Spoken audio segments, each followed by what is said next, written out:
Olá, pessoal!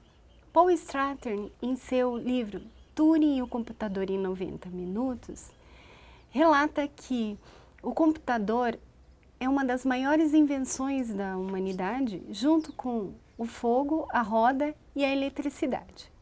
Um dos grandes protagonistas dessa história é Alan Turing. Nós estamos aqui com a professora Sandra. Olá, professora. Olá, Regina. A professora Sandra é do Departamento de Ciência da Computação da Universidade Estadual do Centro-Oeste. E ela vai nos falar um pouco sobre Alan Turing. Professora, quem foi Alan Turing? Alan Turing foi um matemático, lógico, criptoanalista britânico e também é considerado o pai da ciência da computação. Ele nasceu em 1912 e morreu com 41 anos. Ele participou inclusive de um episódio na Segunda Guerra Mundial em que foi convidado e compôs uma equipe que analisava mensagens criptografadas, mensagens alemãs criptografadas.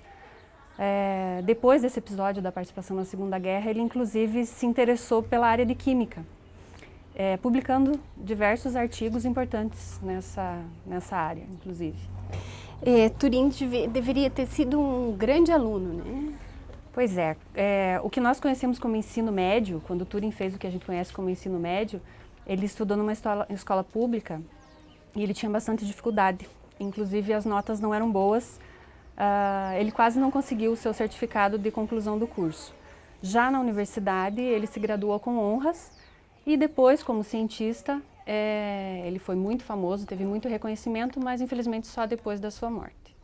Como foi a participação de Turing na Segunda Guerra, professora? Essa é uma história interessante porque tem a ver com uma máquina que é conhecida como Enigma. Foi uma máquina que os alemães inventaram e ela era capaz de criptografar e descriptografar mensagens. Então ela foi usada especialmente na Segunda Guerra pelos alemães e era famosa principalmente porque eles achavam que o seu código era indecifrável. Então qualquer mensagem enviada, mesmo que capturada pelos inimigos, não poderia ser decriptografada. E o Turing foi convidado para compor então uma equipe de matemáticos e lógicos para analisar essas mensagens e tentar descobrir a chave para essas mensagens e tentar descobrir o que elas diziam. Só que tinha um porém ainda nisso, que a cada 24 horas as mensagens, o código da máquina era modificado. Então eles capturavam as mensagens, mas até eles conseguirem decriptografar, o código mudava novamente, eles tinham que começar do zero, então eles tinham um espaço curto de tempo.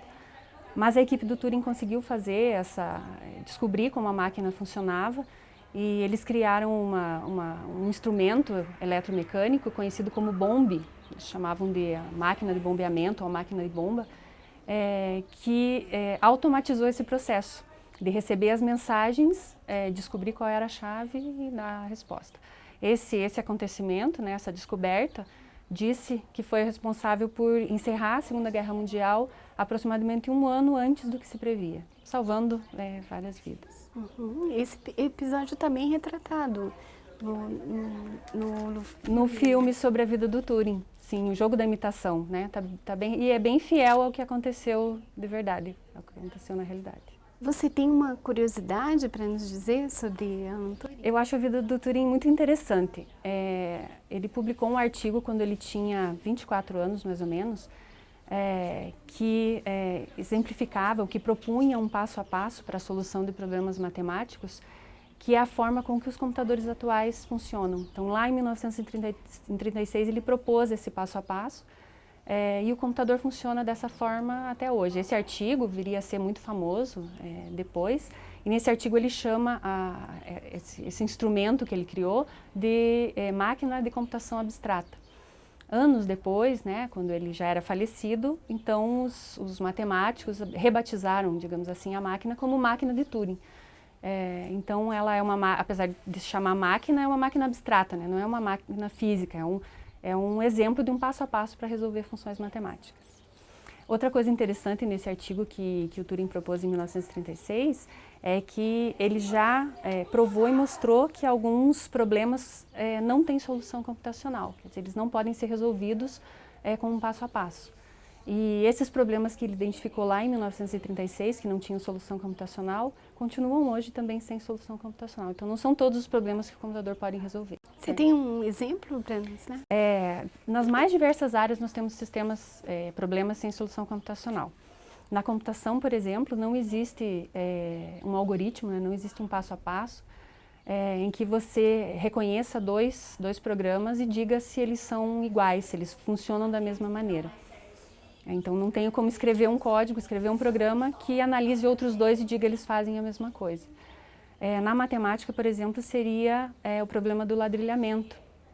Então, dado um conjunto de ladrilhos, eu não consigo escrever um sistema que diga se esses ladrilhos conseguem cobrir uma área N por N, seguindo algumas condições. Parece um problema simples, mas não tem solução computacional. E tem outros problemas nas mais diversas áreas, na física, na química, na própria matemática, tem outros na computação também. Isso deve causar alguma angústia aos alunos, né? Os alunos se espantam quando a gente diz que existem problemas que não têm solução computacional, porque eles normalmente acham que qualquer problema pode ser solucionável por um computador. Bom, obrigada, professora Sandra. Obrigada, Regina. Pessoal, não deixem de assistir o Jogo da Imitação. Pesquisem sobre esse grande matemático, Alan Turing. Bons estudos!